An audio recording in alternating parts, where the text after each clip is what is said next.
पत्थर कैसे बना भगवान? कई बार जब लोग जीवन में काम करना शुरू करते हैं तब उन्हें बहुत ज्यादा दर्द होता है, तकलीफ होती है, उन्हें बहुत ज्यादा मेहनत करना पड़ता है और ये बात उनसे बर्दाश्त नहीं हो पाती है। उनका शरीर जवाब दे देता है और वो उस काम को छोड़कर किसी और तरकीब से सफल होने का प्रयास करते रहते हैं।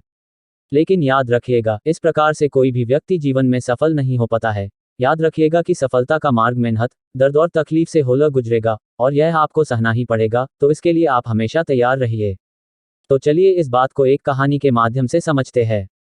एक बार एक मूर्तिकार अपनी छीनी और हथौड़ी से एक पत्थर को भगवान की मूर्ति का आकार देने का प्रयास कर रहा था। जैसे ही वह छीनी पर अपना हथौड़ा चलाता, वह पत्थर चिल्लाने लगता और कहने लगता कि ये क्या कर रहे हो, मुझे इतना मार क्यों रहे हो, मुझे बहुत दर्द हो रहा है, तकलीफ हो रही है, पीड़ा हो रही है, मुझे अपने हाल पर छोड़ दो और यहाँ से चले जाओ। मूर्तिकार ने उस पत्थर से कहा, मुझे बहुत अच्छे से पता है कि तुम्हें बहुत ज्यादा दर्द हो रहा है, तकलीफ हो रही है और तुम बहुत ही ज्यादा पीड़ा में हो, लेकिन यदि आज तुमने इस दर्द को नहीं सहा, इस तकलीफ को नहीं सहा, तो जीवन भर तुम यही इसी प्रकार से पड़े रहोगे।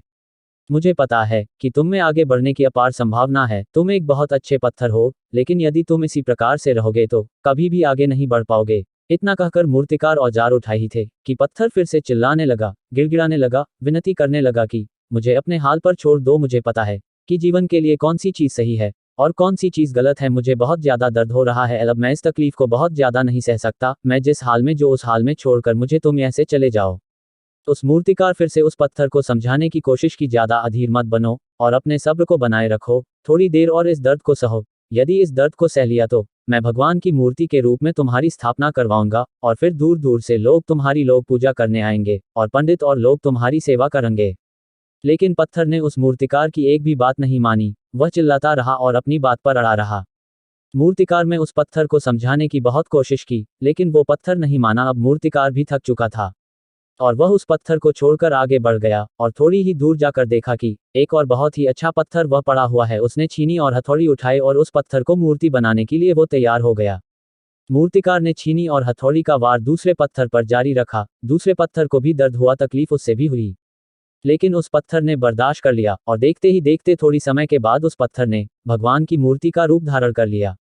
थोड़ी दिन बाद उस मूर्ति की एक मंदिर में स्थापना हो गई। धीरे धीरे करके लोग वह पूजा पाठ करने आने लगे, लोगों की मन्नतें वहां से पूरी होने लगी और वह मंदिर बहुत ही ज्यादा प्रसिद्ध हो गया।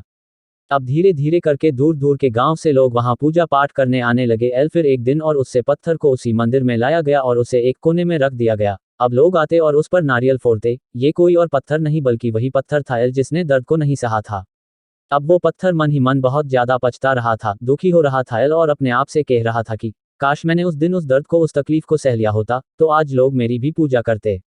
इसलिए आप भी अपने जीवन में हमेशा याद रखिएगा कि जब भी आप अपने करियर की शुरुआत में किसी काम को कर रहे हो, पढ़ाई कर रहे हो या कोई भी काम कर रहे हो और उसमें आपको दर्द हो रहा है, तकलीफ हो रही है, ज्यादा मेहनत करना पड़ रहा है, तो आप रुकिएगा मत, किसी और रास्ते की शुरुआत मत करिएगा, क्योंकि कोई और रास्ता आपको सफलता नहीं दे सकता है। आपको उस दर्द को, उस तकलीफ को सहना ही होगा और उस दर्द को, उस तकलीफ को सहकर आप ज्यादा मजबूत बनेंगे और तभी आप अपने जीवन में आगे बढ़ पाएंगे। और जीवन में हमेशा याद रखिएगा कि आपको पहले पत्थर की तरह नहीं बल्कि दूसरे पत्थर की तरह बनना है।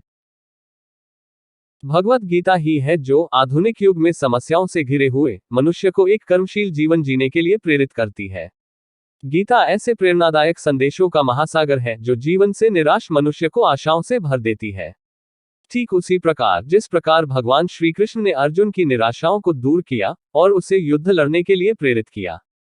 आज की इस भागती दौड़ती जिंदगी में मानव को, उसके मन को, उसकी आत्मा को अगर कोई शांत, स्थिर और प्रसन्नचित रख सकता है तो वह है श्रीमद् भगवद गीता। ऐसे ही भागवत ज्ञान और मोटिवेशन के लिए बड़ा वाला मोटिवेशन चैनल को सब्सक्राइब जरूर करें। जय जय श्री कृष्णा।